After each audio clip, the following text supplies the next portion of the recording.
रक्ताचा शेवटचा थेंब असेपर्यंत शक्तिपीठ महामार्गाला विरोध करणार राजू शेट्टी.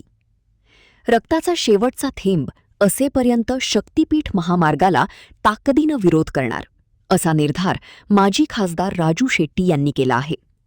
शक्तिपीठ महामार्गाच्या विरोधात सांगलीच्या विटा येथे पार पडलेल्या शक्तिपीठ महामार्ग विरोधी संघर्ष समितीच्या शेतकरी मेळाव्यात ते बोलत होते.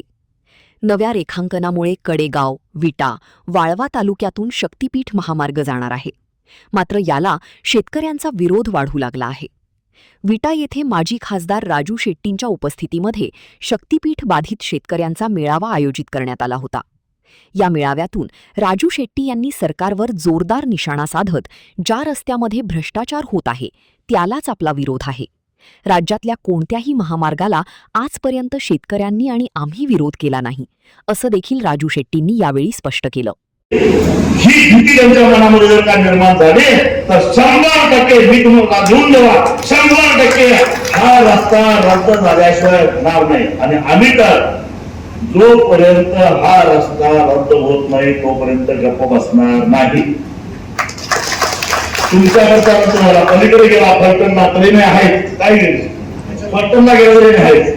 कारण महाराष्ट्राच्या डोक्यावर आधीच 9 लाख कोटी रुपयाचं कर्ज आणि 10 लाख कोटी कशाला करायचं. म्हणून आम्ही महाराष्ट्राचे जबाबदार नागरिक म्हणून या महाराष्ट्राला कर्जबाजारी होण्यापासून वाचवण्यासाठी आम्ही जिथं जिथं हा रस्ता घेऊन जातील तिथं तिथं आम्ही जाणार म्हणजे जाणार.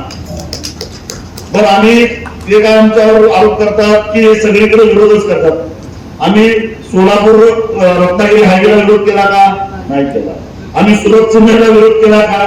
नाही केला. आम्ही इतर रस्त्याला विरोध केला का? नाही केला.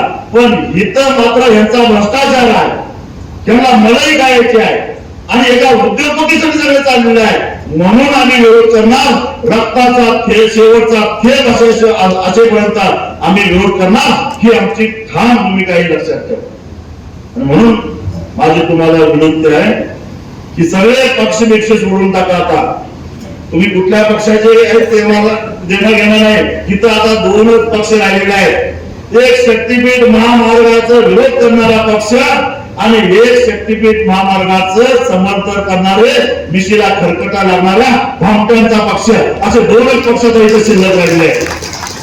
तुम्ही कुठल्या बाजूला राहायचं ते ठरवा.